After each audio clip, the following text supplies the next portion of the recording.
राजस्थान स्वास्थ्य विभाग ने एएनएम जिसे कि हम लोग महिला स्वास्थ्य कार्यकर्ता कहते हैं, इसके लिए 1155 पदों पर यहाँ पर वैकेंसीज निकाली गई है। ये जो वैकेंसीज निकाली है महिलाओं के लिए बहुत अच्छी वैकेंसीज है, क्योंकि इसके अंदर जो पुरुष कैंडिडेट है यानी कि जो मेल कैंडिडेट इस फॉर्म को नहीं भर सकता है, इस फॉर्म को सिर्फ महिला ही भर सकती है। तो यदि आप लोग भी महिला कैंडिडेट हो और आप लोगों ने कक्षा 10 के बाद या कक्षा 12 के बाद में एनएम का कोर्स कर रखा है, तो आप लोग इस फॉर्म को भर सकते हैं। इस और फॉर्म को भरने के बाद में इसकी तैयारी कीजिए और आपका सिलेक्शन निश्चित होगा। तो एनएम का फॉर्म आप लोग ऑनलाइन किस प्रकार से भरते हैं, आज मैं इस वीडियो में आप लोगों को बताऊंगा। इससे पहले यदि आप लोग मेरे चैनल पर नए हैं तो मेरे चैनल को सब्सक्राइब कर लीजिए, ताकि विभिन्न प्रकार की भर्तियों के ऑनलाइन फॉर्म किस प्रकार से भरे जाते हैं इसकी वीडियो में बनाता रहता हूं और इसकी न्यूज़ सबसे पहले आप तक पहुंचती रहे। तो आप लोगों को सबसे पहले गूगल के सर्च बॉक्स में जाना है और यहाँ पर लिखना है राज्य स्वास्थ्य।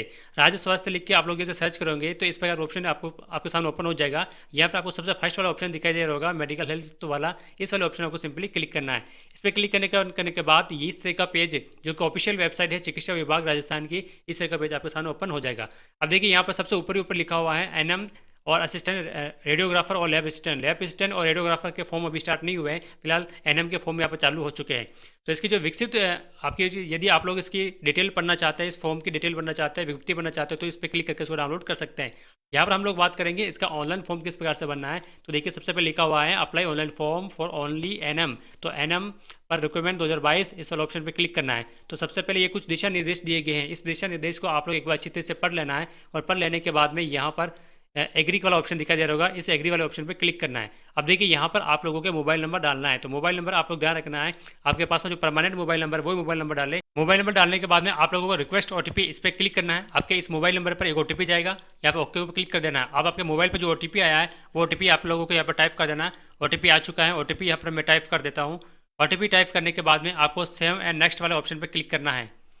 ठीक है, ओटीपी वेरीफाइड हो चुका है, यहाँ पर नेक्स्ट पे क्लिक कर दिया हम लोगों ने। अब आप लोगों को यहाँ पर आपका जो आधार कार्ड नंबर है वो आधार कार्ड नंबर डालना है। उसके बाद में ये जो इमेज दिखाई दे रहा है, ये कैप्चर दिखाई दे रहा है, इस कैप्चर को यहाँ पर डालने के बाद में आपको सिंपली नेक्स्ट पे क्लिक करना है। अब आपके यहाँ पर जो रजिस्टर्ड मोबाइल नंबर है, जो कि आधार कार्ड में मोबाइल नंबर जो लिंक है, उस लिंक वाले मोबाइल नंबर पर यहाँ पर ओटीपी जाएगा। वो ओटीपी डालने के बाद में आपको कंटिन्यू पे क्लिक करना है। ओटीपी डालने के बाद में आपको यहाँ पर कंटिन्यू पे क्लिक करना है। यदि आप लोग यहाँ पर डिजी लॉकर पर पहले से ही रजिस्टर्ड है तो आप लोगों को यहाँ पर 6 अंकों का जो आप लोगों ने जो पिन नंबर बना रखा है वो पिन नंबर आप लोगों को यहाँ पर डालना है। तो अभी जो पिन नंबर बना रखा है वो पिन नंबर यहाँ पर डालने के बाद में यहाँ पर कंटिन्यू पे क्लिक करना है। ठीक, इसके बाद में इस तरह का पेज आपके सामने ओपन हो जाएगा। अब देखिए यहाँ पर आप लोगों को सामने दो प्रकार के ऑप्शन मिलेंगे। आप टीएसपी एरिया से आते हैं या फिर नॉन टीएसपी एरिया से आते हैं। तो आप लोग जिस भी एरिया से आते हैं उस वाले पे क्लिक कर लेना है। फिलहाल यहाँ पर मैं नॉन टीएसपी एरिया से आता हूँ, इस पर क्लिक करके मैं यहाँ पर सेव नेक्स्ट पे क्लिक कर दूंगा। यहाँ से फिर मैं ओके पे क्लिक कर दूंगा। अब आप लोगों को यहाँ पर कुछ डॉक्यूमेंट अपलोड करने होंगे। सबसे पहले आप लोगों को अपने यहाँ पर आधार कार्ड अपलोड करना होगा। उसके बाद में यहाँ पर आपको फोटो अपलोड करना होगा। उसके बाद में आपके यहाँ पर सिग्नेचर अपलोड करने होंगे। तो यहाँ से हम सबसे पहले अपना जो आधार कार्ड है वो आधार कार्ड से सेलेक्ट कर लेते हैं और जहाँ पर भी जिस भी फोल्डर में आप लोगों का जो आधार कार्ड सेव है वहाँ से आप लोगों को आधार कार्ड सेलेक्ट कर लेना है। और अब सेलेक्ट करने के बाद में ओपन पे क्लिक कर देना, या आधार कार्ड आपका सक्सेसफुली सबमिट हो जाएगा। उसके बाद आप लोगों को अपना जो फोटो है वो फोटो यहाँ पर सबमिट करना है। तो यहाँ से मैं जो फोटो है फोटो यहाँ पर अपलोड कर देता हूँ। ठीक है, फोटो 200 KB से ज़्यादा की नहीं होनी चाहिए। तो पहले यहाँ पर फोटो की साइज़ में यहाँ पर छोटी कर लेता हूँ। तो आधार कार्ड, फोटो और सिग्नेचर अपलोड करने के बाद में यहाँ पर आवेदन संख्या और जो आवेदन तिथि यहाँ पर क्लिक नहीं होगा। सबसे पहले आप लोगों को यहाँ पर अपना आवेदन का नाम यानी आपका नाम लिखना है, फिर आपके पिताजी का नाम लिखना है और यहाँ पर आपके माता का नाम लिखना है। उसके बाद में यहाँ पर जो जेंडर जेंडर सेलेक्ट कर लीजिएगा और सेव नेक्स्ट पर क्लिक करिएगा। तो यहाँ पर मैंने डिटेल यहाँ पर फिलअप कर दी है। अब आपको यहाँ पर सेव नेक्स्ट पे क्लिक करना है। ये जो डाटा है सक्सेसफुल का मैसेज आपको सामने शो हो जाएगा। यहाँ से आप लोगों को जो डेट ऑफ बर्थ है वो डेट ऑफ बर्थ यहाँ पर सेलेक्ट करनी है। तो जो भी आपको डेट ऑफ बर्थ है वो डेट ऑफ बर्थ यहाँ से सेलेक्ट कर लीजिएगा। उसके बाद यहाँ पर आप लोगों को अपने जो कक्षा 10 की जो मार्कशीट है वो मार्कशीट भी यहाँ पर आपको अपलोड करनी होगी। तो मार्कशीट भी जहाँ पर जिस भी फोल्डर में आपके यहाँ पर सेव है तो यहाँ से आप लोग अपनी जो मार्कशीट है वो मार्कशीट यहाँ पर अपलोड कर सकते हैं। जैसे यहाँ पर मैंने मार्कशीट यहाँ पर अपलोड कर दी है। अपलोड करने बाद सक्सेसफुली का मैसेज भी आपके सामने शो हो जाएगा। अब देखिए यहाँ पर आपकी राष्ट्रीयता इंडियन है तो इंडियन पे सेलेक्ट कर लेना है। यहाँ से आपका जो भी धर्म है धर्म सेलेक्ट कर लेना है। अब यहाँ पर अगला ऑप्शन है कि आपकी जो वार्षिक आय है परिवार की वो 2.5 लाख से कम है ज़्यादा है। यदि कम है तो यस करना है और नहीं है तो नो करना है। जैसे फिलहाल यहाँ पर 2.5 लाख से कम है तो यहाँ पर मैं यस कर देता हूँ। अब जैसे आप लोग 2.5 लाख से कम है तो आपकी आय, तो यहाँ पर आप लोगों को प्रमाण पत्र अपलोड करना होगा। यानी कि आप लोग ईडब्ल्यूएस कैटेगरी के अंतर्गत आ जाते हैं यदि आप लोग 2.5 लाख से कम करते हैं तो यहाँ पर आप लोगों को ईडब्ल्यूएस कैटेगरी पर सेलेक्ट जो सर्टिफिकेट है वो सर्टिफिकेट यहाँ पर अपलोड करना होगा। फिलहाल यहाँ पर मैं नो कर देता हूँ क्योंकि मेरी आय जो वार्षिक आय है परिवार की वो 2.5 लाख से ज़्यादा है। अब देखिए श्रेणी, यहाँ से आप लोगों को अपनी जो कैटेगरी सेलेक्ट कर लेना है। SC ST OBC जनरल जो भी कैटेगरी है सेलेक्ट कर लीजिएगा। उसके बाद में देखिए जाति प्रमाण पत्र, यदि आप लोगों ने OBC नॉन क्रीमिनल यहाँ पे सेलेक्ट किया है तो आप लोगों को यहाँ पर जाति प्रमाण पत्र अपलोड करना होगा। सभी कैटेगरी के यहाँ पर जाति प्रमाण पत्र, वो जाति प्रमाण पत्र अपलोड करना होगा। यदि आप लोग SC ST है तो यहाँ से आप लोगों को भी यहाँ पर जाति प्रमाण पत्र अपलोड करना होगा, और OBC वालों के लिए भी यहाँ पर जाति प्रमाण पत्र अपलोड करना होगा। यदि आपके पास में जाति प्रमाण पत्र है जो 1 साल से ज़्यादा पुराना है, तो आप लोगों को एक सर्टिफिकेट यहाँ पर शपथ पत्र आप लोगों को यहाँ पर लगाना होगा। तो यहाँ पर जो जाति प्रमाण पत्र है और जो शपथ पत्र है, दोनों को एक साथ इसकी फोटो खींच कर यहाँ पर अपलोड करनी होगी। उसके बाद में देखिए प्रमाण पत्र जारी करने की तिथि भी आप लोगों को यहाँ पर लिखनी है कि किस दिनांक को आपका जाति प्रमाण पत्र जारी हुआ है। यदि आप लोग OBC नॉन क्रिमिनल के अंतर्गत आते हैं, और यदि आप लोगों का 1 साल से ज़्यादा पुराना का जो जाति प्रमाण पत्र है तो हो गया है, तो आप लोग नया बनवा लीजिएगा, क्योंकि अभी लास्ट डेट 22 जनवरी है। तो इससे 22 जनवरी से पहले आप लोग इसका जाति प्रमाण पत्र बना लीजिए। यदि नहीं बन पाता है तो आप लोगों को पुराना जाति प्रमाण पत्र के साथ में एक जो शपथ पत्र होता है वो शपथ पत्र अपलोड करना होगा। ये कंडीशन MBC कैटेगरी के लिए भी लागू होगी। तो मैं ये सारी डिटेल फिलअप कर दी है। उसके बाद मैं सेव नेक्स्ट पे यहाँ पे क्लिक करता हूँ, फिर से डाटा जो सक्सेसफुली का मैसेज आपके सामने ओपन हो जाएगा। अब आप लोगों को यहाँ पर अपना जो स्थायी पता वो स्थायी पता यहाँ पर लिखना है। यहाँ से आप लोग जो स्टेट सेलेक्ट कर लेनी है, जैसे राजस्थान से राजस्थान सेलेक्ट कर लेते हैं। उसके बाद में आप किस जिले से यहाँ पर जिला सेलेक्ट कर लीजिएगा। उसके बाद में आपका जो भी एड्रेस है वो एड्रेस आप लोग को यहाँ पर लिखना है। उसके बाद तहसील लिखनी है, यहाँ पर शहर और गाँव का नाम लिखना है, और यहाँ पर पिन कोड नंबर लिखना है। और क्या आप राजस्थान के मूल निवासी हैं? जैसे राजस्थान के मूल निवासी हैं तो आप लोग येस करोगे, तो यहाँ पर आप लोगों को राजस्थान का जो मूल निवास प्रमाण पत्र होता है वो भी अपलोड करना होगा। तो एड्रेस सेलेक्ट करने के बाद में आपको यहाँ पर सेव नेक्स्ट पे क्लिक करना है।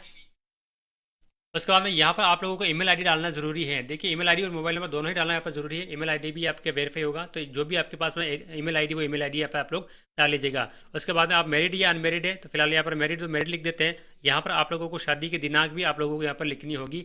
उसके बाद में यदि आपके हस्बैंड पति का नाम, यहाँ पर आप लोग को पति का नाम लिखना है। और क्या आपने शादी के समय दहेज लिया या नहीं लिया है, यहाँ पर आप लोगों को कुल मिलाकर नो ही करना है। उसके बाद में आप लोगों को यहाँ पर विवाह प्रमाण पत्र भी अपलोड करना होगा। तो आप लोगों का जो विवाह प्रमाण पत्र है, जो मैरिज सर्टिफिकेट है, वो भी यहाँ पर अपलोड करना होगा। उसके बाद देखिए 1 जून 2002 से पहले जन्मे बच्चों की संख्या, तो 1 जून 2002 से पहले की जो बच्चों की संख्या वो यहाँ पर 0, तो यहाँ पर मैं 0 लिख देता हूँ। उसके बाद में 2002 के बाद जन्मे बच्चों की संख्या, जीवित बच्चे की संख्या, तो यहाँ पर 1 तो 1 लिख देता हूँ, 2 तो 2 लिख देना आप लोगों को। उसके बाद यहाँ पर आप लोग उस बच्चे का नाम लिखना है। यहाँ से आप लोग जेंडर सेलेक्ट करना है, यहाँ पर इसको डेट ऑफ बर्थ लिखनी है, और बच्चे का जो जन्म प्रमाण पत्र है वो भी आपको अपलोड करना होगा। और क्या आपका बच्चा विशेष योग्यजन है, यानी कि दिव्यांग के, वो विकलांग तो नहीं है? यदि है तो यस करना है, बाकी नो करना है। तो फिलहाल यहाँ पर मैं नो कर देता हूँ। ये सारी डिटेल फिलअप करने के बाद में आपको सेव नेक्स्ट पे क्लिक करना है। उसके बाद में यहाँ पर नेक्स्ट ऑप्शन आता है कि आप विशेष योग्यजन है, क्या आप विकलांग है? यदि विकलांग है तो यस करेंगे। यस करेंगे तो आप लोग किस कैटेगरी के अंतर्गत है वो आप लोग कैटेगरी यहाँ पर सेलेक्ट कर लेना। जैसे इस पर हम लोग क्लिक करते हो तो सेव नेक्स्ट पे क्लिक कर सकते हो। फिलहाल यहाँ पर मेरी स्थिति पर नहीं है, तो यहाँ पर मैं नो कर देता हूँ, और उसके बाद में सेव नेक्स्ट पर क्लिक करता हूँ। क्लिक करने के बाद में यहाँ पर आपके सक्सेसफुली का मैसेज शो हो जाएगा कि आप उत्कृष्ट खिलाड़ी है तो आपको यस करना है, और यदि है तो कितने आप लोगों ने कितने खेल खेलेंगे यहाँ पर उसकी संख्या लिखनी है। फिलहाल ये मेरी स्थिति में लागू नहीं है, तो यहाँ पर मैं नो कर देता हूँ और सेव नेक्स्ट पे क्लिक करता हूँ। इससे सक्सेसफुली का मैसेज आ जाएगा। उसके बाद क्या आप भूतपूर्व सैनिक है? नहीं पे सेलेक्ट कर देता हूँ। क्या आप राजस्थान सरकार के नियमित सेवा में नियोजित हैं? क्या आप पहले से गवर्नमेंट सर्वेंट है? यस है तो यस करना है, बाकी नो करना है। फिलहाल यहाँ पर मैं नो कर देता हूँ और सेव नेक्स्ट पे क्लिक करता हूँ। यहाँ पर सक्सेसफुली का मैसेज फिर से ओके। अब देखिए यहाँ पर आप लोगों का कक्षा 10 की जो मार्कशीट है उसके अनुसार यहाँ पर सबसे पहले बोर्ड का नाम लिखना है। उसके बाद में कक्षा 10 की मार्कशीट का रोल नंबर लिखना है। फिर उत्तीर्ण किस वर्ष आप लोगों ने यहाँ पर पास करी है, 2002 में, 3 में, 4 में, 5 में। उसके बाद कुल मार्क्स कितने आए थे और कुल में से कितने मार्क्स आपको यहाँ पर प्राप्त हुए वो यहाँ पर आप लोगों को लिख देना है। उसके बाद देखिए 10वीं की अंक तालिका का फ्रंट पेज, यहाँ पर पहला पेज फ्रंट पेज है वो यहाँ पर अपलोड करना है, और इसका पीछे वाला जो भाग है, पीछे वाला जो पेज है, उसका पेज को इस नीचे वाले ऑप्शन में अपलोड करना है। यानी कि आपको कक्षा 10 के मार्कशीट के आगे पीछे के दोनों के जो पेज है वो यहाँ पर अपलोड करने होंगे। तो एक बार ये जो पूरी डिटेल है वो डिटेल में यहाँ पर फिलअप कर लेता हूँ। तो मैंने कक्षा 10 की जो डिटेल है वो जो मार्कशीट है वो अपलोड करने के बाद में सेव नेक्स्ट पे क्लिक कर दिया है। अब देखिए नेक्स्ट आता है आपके डिग्री का नाम, तो यहाँ पर NM ट्रेनिंग या फिर WHE कोर्स HWF कोर्स, दोनों में से कोर्स में जो भी आपके पास कोर्स है आपको यहाँ पर सेलेक्ट कर लेना है। अब आप लोगों ने किस संस्था से करी है NM की डिग्री उसका नाम लिखना है आप लोगों को। किस वर्ष आप लोगों ने पास करी उसका नाम लिखना है, और आपके NM में कुल मार्क्स कितने थे और कितने में से प्राप्तांक कितने हुए, कितने मार्क्स है, यहाँ पर आप लोगों को लिखना है। और उसकी जो अंक तालिका है वो अंक तालिका आप लोगों को अपलोड करनी है। ध्यान रखें ये फर्स्ट ईयर के लिए है, यानी फर्स्ट ईयर के लिए डिटेल यहाँ पर। उसके बाद में सेकेंड ईयर की डिटेल आप लोगों को यहाँ पर नीचे भरनी है। डिटेल वही है, फिर परीक्षा के उत्तीर्ण होने का वर्ष, टोटल मार्क्स, कितने मार्क्स, प्रतिशत, अब ऑटोमेटिक आ जाएगा। और अंक तालिका है कि जो कॉपी है आपको उसको फोटो खींच के यहाँ पर अपलोड करनी है। यदि आप लोग इसमें कुछ और भी ऐड करना चाहते हैं तो आप लोग ऐड मोहर लिखा हुआ है, इस पर क्लिक कर सकते हैं। तो फिलहाल ये जो पूरी डिटेल है वो मैं एक बार फिलअप कर लेता हूँ। तो यहाँ पर मैंने दोनों वर्षों की डिटेल फिलअप कर ली है। उसके बाद में सबसे लास्ट में आपको सेव नेक्स्ट पर क्लिक करना है। सक्सेसफुली का मैसेज आपके सामने शो हो जाएगा। आप देखिए, राजस्थान नर्सिंग काउंसलिंग के साथ पंजीयन का विवरण। आप लोगों को आवेदन अंतिम तिथि तक राजस्थान नर्सिंग काउंसलिंग में पंजीयन अनिवार्य है। यानी कि आप लोगों को जो राजस्थान नर्सिंग काउंसलिंग है उसमें पंजीकरण होना जरूरी है। तो आप लोगों को जो पंजीयन की संख्या है वो यहाँ पर लिखनी है। किस तारीख को आप लोग पंजीयन हुए थे वो डेट यहाँ पर लिखनी है। वैधता दिनांक, कहाँ कब तक इसकी वैधता है वो यहाँ पर आपको जो डेट है वो डेट यहाँ पर सेलेक्ट कर लेनी है। उसके बाद में राजस्थान नर्सिंग काउंसलिंग प्रमाण पत्र की आगे की पेज की कॉपी यहाँ से अपलोड करनी है और पीछे वाले पेज की कॉपी यहाँ आप लोगों को अपलोड करनी है। उसके बाद देखिए, राजस्थान सरकार के चिकित्सा संस्थान योजना में संविदा कार्य का अनुभव। यदि आप लोगों के पास में संविदा कर्मी के रूप में यदि आप लोग राजस्थान सरकार के अधीन कार्य किया है तो आप लोग उसका विवरण जरूर यहाँ पर लिखना है। और आपको जो अनुभव प्रमाण पत्र वो भी आप लोगों को साथ में लगाना जरूरी है। उसके अलग से बोनस मार्क्स आप लोगों को मिलेंगे जिन लोगों ने संविदा कर्मी के रूप में एनएम के रूप में कार्य किया। जैसे थोड़ा दिनों पहले कोरोना के अंदर आप लोगों को यहाँ पर लगाया था। तो यदि इस प्रकार की आप लोगों ने कार्य किया है चिकित्सा संस्थान में, गवर्नमेंट चिकित्सा संस्थान में, तो इसका अनुभव प्रमाण पत्र आप लोगों को जरूर यहाँ पर शो करना चाहिए ताकि इसके अलग से बोनस अंक मिलेंगे।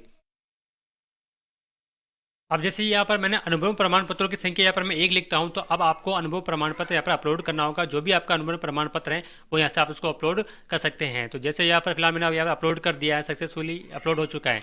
अब क्या अनुभव प्रमाण पत्र जारी करने वाले अधिकारी कौन सा है वो तो यहाँ पर आप लोगों को यहाँ पर लिखना है। डायरेक्टर है या फिर प्रिंसिपल है गवर्नमेंट मेडिकल कॉलेज का, या फिर जवाहरलाल हॉस्पिटल की सोसाइटी का प्रिंसिपल है, प्रोजेक्टर डायरेक्टर एनएम का है, सीएचएमओ है या PPMO है या फिर RCHMO है। तो जो भी आपकी स्थिति पर लागू होता है वो आप लोग यहाँ पर सेलेक्ट कर लेना। फिलहाल यहाँ पर मैं CHO सेलेक्ट कर लेता हूँ। प्लेस ऑफ वर्क, आप लोगों ने कहाँ पर वर्क किया है उस वर्क का यहाँ पर डिटेल आप लोग डाल दीजिएगा। अपलोड किए गए प्रमाण पत्र के अनुसार आपका पद कौन सा था, तो यहाँ पर मैं NM के पद पर कार्यरत था तो NM का पद यहाँ पर हम लोग यहाँ पर लिख देंगे। और अपलोड किए गए प्रमाण पत्र के अनुसार दिवसों की संख्या, यानी कितने दिनों तक आप लोगों ने कार्य किया है वो कार्य आप लोगों को यहाँ पर लिखना है। जैसे मान लीजिए मैंने 90 दिन कार्य किया है, 3 महीने काम किया है, तो जिन आपके अनुसार जो भी आपकी स्थिति लागू होती हो आप यहाँ पर लिख देनी है। दिनों की संख्या यहाँ पर आप लोगों को लिखनी है। उसके बाद में यहाँ पर सेव नेक्स्ट पर क्लिक करना है। सक्सेसफुली मैसेज आने के बाद में फिर से देखिए शुल्क का विवरण। अब आप लोगों को यहाँ पर फीस कटवानी है, 350 रुपये यहाँ पर फीस है। यहाँ पर आपको डिक्लेरेशन पे क्लिक करना है और उसके बाद में भुगतान का प्रकार किस प्रकार से आप लोग करेंगे। तो देखिए एक बार यहाँ पर रिव्यू फॉर्म लिखा हुआ है। यदि आप लोगों आपका जो फॉर्म है वो रिव्यू देखना चाहते हैं तो आप लोग यहाँ से फिर से उसको देख सकते हैं। कोई गलती रह गई हो तो आप लोग फिर से इसको कर सकते हैं। तो फिलहाल यहाँ पर किसी प्रकार की गलती नहीं रही, तो यहाँ से मैं जो 7 एक्स्ट्रा फिर से कर देता हूँ। तो अब हम लोग यहाँ पर आप जो फीस वो फीस आप लोगों को यहाँ पर कटवानी है। तो फीस यहाँ पर 350 रुपये फीस है। आपको कैटेगरी के अनुसार आपकी अलग फीस आ सकती है। यहाँ से डिक्लेरेशन पे क्लिक कर देते हैं। यहाँ से आप सेलेक्ट करना है कि आप लोग किस प्रकार से जो फीस और फीस कटवाना चाहते हैं। यहाँ से क्रेडिट कार्ड से या फिर UPI से, डेबिट कार्ड यानी कि ATM कार्ड से, नेट बैंकिंग से। तो जो भी आपके पास में है अभी फिलहाल डेबिट कार्ड है या नेट बैंकिंग UPI से सबसे बेस्ट रहता है। तो यहाँ से मैं UPI सेलेक्ट कर लेता हूँ और 7 नेक्स्ट पे क्लिक करता हूँ। आप चाहो तो नेट बैंकिंग से भी कर सकते हैं और ATM कार्ड से भी आप लोग इसको जो फीस है वो फीस यहाँ पर कटवा सकते हैं। अब यहाँ पर आप लोगों को जो UPI ID होती है वो UPI ID यहाँ पर डालना है, आपका नाम लिखना है, मोबाइल नंबर लिखना है, उसके बाद में सबमिट पे क्लिक करना है। उसके बाद में आपके जो मोबाइल नंबर पर OTP जाएगा, OTP से आप लोग वेरीफाई कर दीजिएगा। उसके बाद में आपके फ़ोन में जो भी गूगल पे, फ़ोन पे है वहाँ पर आपको मैसेज आएगा, वहाँ से आप लोग फीस कटवा देना है। और फीस कटवाने के बाद में यहाँ पर जो सक्सेसफुली का मैसेज आपके सामने शो हो जाएगा। तो इस प्रकार से आप लोग जो NM का फॉर्म है NM का फॉर्म भर सकते हैं, घर बैठे भी भर सकते हैं। चाहे तो यदि आपको फॉर्म भरने में कोई दिक्कत हो आप लोग ई-मित्र की भी सहायता भी ले सकते हैं, क्योंकि फॉर्म बहुत ज़्यादा लंबा है, इसलिए आप लोग बिल्कुल सावधानी से इस फॉर्म को भरिए। जो सारे डॉक्यूमेंट मैंने यहाँ पर अपलोड किए हैं, आप चाहो तो घर पे यदि भर रहे तो पहले से फ़ोटो खींचकर अपने लैपटॉप में या कंप्यूटर में या मोबाइल में सेव कर लीजिएगा।